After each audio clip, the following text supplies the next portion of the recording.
हुमैरा अली की लाश उनके फ्लैट से, जो कि कराची में डिफेंस फेज 6 में इत्तेहाद कमर्शियल पर वाक़ था, वहाँ से दरियाफ्त हुई है। 5 साल से तो ये रह रही थी यहाँ पर। इनके रिश्तेदार तो नहीं आते थे कभी, दोस्त भी बहुत कम, 1-2 बार देखा होगा हमने इतने सालों में। अकेली होती थी हमेशा यहाँ पर ये, और काफ़ी अक्सर ये ना घर पे नहीं होती थी, 2-3 महीने के लिए कभी शूट पे गई भी होती थी। तो हमें ये काफ़ी नॉर्मल चीज़ लगती थी कि इतने टाइम से ये गई भी जो है, तो हम समझे कि शूट वगैरह पे गई भी होगी। स्मेल हमें तो नहीं आई, हम ऊपर जाते नहीं 3rd फ्लोर तक, तो लेकिन 3rd फ्लोर पे जो नेबर्स इनके वो बता रहे थे कि इनको काफ़ी टाइम पहले कुछ थोड़ी सी स्मेल आई थी, बट उन्होंने अज्यूम किया होगा कि ऐसे कुछ खाना वाना पक रहा है, कुछ होगा। ये लाश पुलिस जब उस फ्लैट को खाली करवाने के लिए पहुंची तो दरवाज़ा किसी ने नहीं खोला, और फिर जब दरवाज़ा तोड़ा गया तो वहाँ से मिली हुमैरा अली की लाश। एक और सानहा, एक और अफसोसनाक खबर, एक और मौत, एक और तन्हाई से भरपूर जिंदगी, एक और लाश जिसे हफ्तों के बाद दरियाफ्त किया गया। एक और खबर सामने आई है कराची से, और ये खबर है मॉडल और एक्ट्रेस हुमैरा अली की, हुमैरा असगर जिनका पूरा नाम था।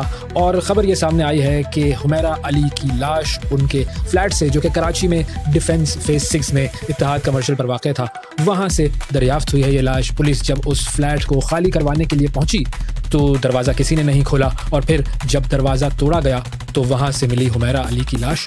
और उस लाश को जब पोस्टमार्टम के लिए जिना पोस्ट ग्रेजुएट मेडिकल सेंटर पहुँचाया गया तो वहाँ की जो खातून सर्जन थी, उन्होंने उस लाश के बारे में ये बताया कि ये लाश 2 हफ्ते पुरानी है और काफ़ी ज़्यादा ये लाश जो है डीकम्पोज हो चुकी है। हुमैरा अली की जो कहानी है, अगर उसको आप समझना चाहें तो सबसे पहले ज़रा हुमैरा अली को जाकर फेसबुक पर और इंस्टाग्राम पर सर्च कीजिए। आपको इंस्टाग्राम पर उनके लाखों फॉलोअर नज़र आएंगे, और अगर एग्जैक्ट नंबर की बात की जाए, एग्जैक्ट तादाद की बात की जाए, तो तकरीबन 7,13,000 के करीब फॉलोअर्स हैं उनके इंस्टाग्राम पर। फेसबुक की बात की जाए तो तकरीबन 5,83,000 फॉलोअर्स उनके फेसबुक पर थे। अब इन दोनों को टोटल कर लिया जाए तो ये तकरीबन कोई 13 लाख के करीब फॉलोअर्स बनते हैं, 1.3 मिलियन फॉलोअर्स। हालांकि ये हुमैरा अली जो है, ये कोई बहुत बड़ी मॉडल या कोई बहुत बड़ी एक्ट्रेस नहीं थी, बहुत ज़्यादा फेमस एक्ट्रेस नहीं थी, मिड लेवल की मॉडल और एक्ट्रेस थी। फिटनेस फ्रीक भी फॉलोअर्स किसी शख्स के हों, लेकिन आप अंदाज़ा लगाइए कि वो शख्स कितना अकेला है, कितना तन्हा है कि 15 से 20 दिन हो गए उनको उनका इंतकाल हुए, लेकिन किसी ने क्या उनसे रब्ता नहीं किया था, क्या किसी ने उनको फ़ोन नहीं किया था। तो 3 बड़े अहम पहलू हैं। और फिर कराची में ये दूसरी खबर है जो कि हमारे सामने आई है। कुछ दिन पहले हमारे सामने आया सीनियर एक्ट्रेस आयशा खान का मामला कि जिनके घर से उनकी डेड बॉडी मिली थी पुलिस को, और अब ये मामला सामने आया है कि जिसमें हुमैरा अली को जो है वो पुलिस ने उनकी डेड बॉडी उनके घर में पाई। अगर एक तो सोशल मीडिया फॉलोअर्स, फिर अगर आपको उनका काम मैं बताऊं कि क्या क्या उन्होंने काम किया जिससे वो जानी गई, तो एक तो तमाशा घर के नाम से वो एक रियलिटी शो था जो कि big boss type reality show होता है। उस रियलिटी शो में उन्होंने पार्टिसिपेट किया था, वो एलिमिनेट हुई, फिर वापस आई, फिर एलिमिनेट हुई, पूरा वो सिलसिला था, वो बिग बॉस टाइप का जो शो होता है। फिर उसके अलावा जलेबी फिल्म थी, बड़ी मशहूर फिल्म थी, उसमें उन्होंने एक मॉडल का किरदार अदा किया था। उसके अलावा ड्रामे थे उनके, एक था एहसान फरामोश, दूसरा ड्रामा था गुरु, उसमें उन्होंने काम किया था, लोगों ने पसंद किया उनका काम, लेकिन वो कोई इतनी ज़्यादा बहुत ज़्यादा फेमस जिसे आप कहते हैं कि ए लिस्टर जिसको आप कहते हैं वो नहीं थी। बहरहाल अब हुआ क्या, उनका जो ये मामला था वो था क्या, और कैसे उनकी जो डेड बॉडी थी वो डिस्कवर हुई। अब हुआ ये कि ये जो खातून है हुमैरा अली, जिनको मीडिया में हुमैरा अली के नाम से जाना जाता है, और वैसे उनका पूरा नाम है हुमैरा असगर अली, ये इनका ताल्लुक़ था लाहौर से, और लाहौर से ये कराची आई थी। ज़ाहिर है कराची में जो काम और इंडस्ट्री की सूरत हाल है तो ये कराची आ गई थी, और 7 साल से ये इस फ्लैट में रहती थी जो कि डिफेंस फेज 6 में इत्तेहाद कमर्शियल पे था। 7 साल से, यानी कि 2018 से ये खातून वहाँ पर रह रही थी, और 2024 से इन्होंने किराया देना बंद कर दिया था। ज़ाहिर है पैसों के मामलात ऐसे होंगे कि वो नहीं अफोर्ड कर पा रही होंगी, तो उन्होंने किराया देना बंद कर दिया। अब जो मालिक मकान है उसके साथ इनकी चपकलिश चलती रही, बातचीत चलती रही। उसने फिर केस कर दिया कि जी अब मैं मज़ीद आपको यहाँ पर नहीं रखना चाहता हूँ, आप प्लीज़ ये घर जो है वो छोड़ दीजिए। केस चला, वो जो बेलिफ वगैरह आता है, एविक्शन ऑर्डर्स लेकर पुलिस पहुंची, घर खाली करवाने के लिए पुलिस पहुंची, और घर खाली करवाने के लिए जब पुलिस इनके घर पहुंची तो वहाँ पर दरवाज़ा खटखटाया गया, दरवाज़ा नहीं खोला गया, दरवाजे को फिर तोड़ा गया, और अंदर से मिली हुमैरा अली की लाश।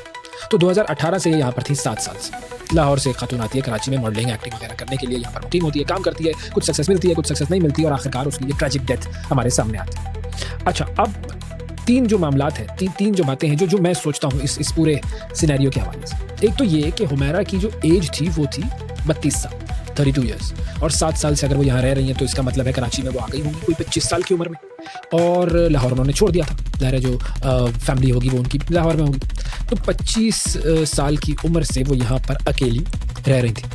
अच्छा, अब उनका जो राब्ता था अपने पेरेंट्स से, अपने भाई बहनों से, अपने दोस्तों से, वो कितना कोई फ्रीक्वेंट होगा इसका आप अंदाज़ा लगा सकते हैं कि 15 या 20 दिन हो गए उनको अपने उस फ्लैट में मुर्दा हालत में पड़े हुए, और किसी ने उनको कॉल नहीं किया, या अगर कॉल किया भी तो ज़ाहिर है उन्होंने कॉल्स अटेंड नहीं की होंगी, लेकिन किसी ने ये गवारा नहीं किया कि क्या मामला है, ज़रा चेक किया जाए कि ये कॉल्स जब अटेंड नहीं कर रही तो क्या कहीं इनके साथ कोई नाखुशगवार वाक़या तो पेश नहीं आया है, कहीं कोई मुश्किल में तो नहीं है, कहीं किसी परेशानी में तो नहीं है, किसी ने पलट कर पूछा नहीं। फिर दूसरा ये कि जो पड़ोसी थे उनके, करंट पड़ोसी, उनका भी ये बयान सामने आया कि उनका अपने जो पड़ोसियों से कोई ऐसा राब्ता, कोई इतना ज़्यादा मिलना जुलना नहीं था। तो पहली चीज़ तो ये है कि ये जो अकेले रहने वाला मामला है ये बड़ा संगीन है, तो अकेले मत रहो अपने दोस्तों के साथ, अपनी फैमिली के साथ, अपने घर वालों के साथ, इंसानों के साथ रहो, क्योंकि वही रिलेशनशिप है जो हमें इंसान बनाती है। दूसरी चीज़ ये कि 2024 से इन्होंने अपने घर का किराया देना बंद कर दिया था, तो पैसों का मामला है यहाँ पर, जो कि नहीं मिल रहे थे उनको, इस वजह से इन्होंने किराया देना बंद कर दिया था। और फिर वो सारा केस बना और उनके घर पर पुलिस वो घर खाली करवाने आई थी। अब जब वो घर खाली करती तो वो पता नहीं कहाँ जाती, क्या होता, ये एक अलग मामला है। बहरहाल जो पुलिस है उसने ये जब सारी तहकीक की तो उसने ये भी बताया कि जी इब्तदाई जो मामला हैं उसके मुताबिक ये it's not a case of murder, क्योंकि बाहर से दरवाज़ा जो है वो ऐसा नहीं था कि कोई हमें नजर आए कि कोई दरवाज़ा टूटा हुआ हो या कोई इस तरह की चीज़ हो, दरवाज़ा प्रॉपर्ली लॉक था और दरवाज़ा तोड़ा गया, तो मर्डर का मामला नहीं हो सकता, खुदकुशी का मामला हो, लेकिन अभी ज़ाहिर कयास आ रही होगी, ये वक्त बताएगा कि जी क्या मामला है, पोस्टमार्टम की रिपोर्ट सामने आएगी। खैर, तीसरी चीज़ जो मैं आपको बताना चाह रहा था वो था मैगजीन, जो कि एक के घर से मिला। अब एक मैगजीन उनके घर से मिला है और उनके कवर, उस मैगजीन के कवर पर हुमैरा की अपनी तस्वीर थी। और ज़ाहिर है आप मैगज़ीन अपना इंटरव्यू देखते हैं, संभालते हैं, एक रिकॉर्ड करते हैं कि रिकॉर्ड कीपिंग होती है उसकी। तो वो जो मैगज़ीन था उसके ऊपर जो लाइन लिखी हुई है हुमैरा के बारे में वो ये है कि जी मेरा अभी किसी से किसी किस्म का कोई रिलेशनशिप नहीं है और मैं अभी काम पर फोकस कर रहा हूँ। अब ये रिलेशनशिप जो है वो ज़ाहिर है मैगज़ीन वाले नॉर्मली जूसी स्टोरीज़ की तलाश में होती है कि हाँ जी आप किसी से शादी करने वाली हैं, आपका कोई जो है वो मामला किसी के साथ चल रहा है, इस तरह का सवाल होगा, लेकिन उन्होंने कहा कि नहीं जी ऐसा कोई मामला नहीं है, मैं अभी अपने काम पर फोकस कर रहा हूँ। अब ये जो काम पर फोकस करना है, ये क्या इतना ज़्यादा फोकस करना है कि ये आपको आपकी रिलेशनशिप से, आपकी ज़िंदगी में जो दूसरे लोग हैं उन सबसे अलग कर दे, उन सबसे जो है वो तोड़ दे, उन सबसे जुदा कर दे? तो खुदारा ये जो तन्हाई का मामला है ज़रा इस पर गौर कीजिए। आपके इर्द गिर्द जो लोग हैं उनको देखिए, उनको जानिए, उनको समझिए, उनसे कनेक्ट करने की कोशिश कीजिए, उनसे रिश्ते बढ़ाने की कोशिश कीजिए, उनसे ताल्लुक बढ़ाने की कोशिश कीजिए। क्या पता कोई ऐसा शख्स हो कि जो तन्हाई का शिकार हो और तन्हाई की वजह से वो न जाने उसके जहन में क्या चल रहा हो। बहरहाल अब पोस्टमार्टम होगा हुमैरा का और उसमें पता चलेगा कि ये जो मौत का असल मामला था, असल वजह थी, ये क्या थी। हम सब सिर्फ और सिर्फ हुमैरा के लिए दुआएं कर सकते हैं। अल्लाह हाफ़िज़।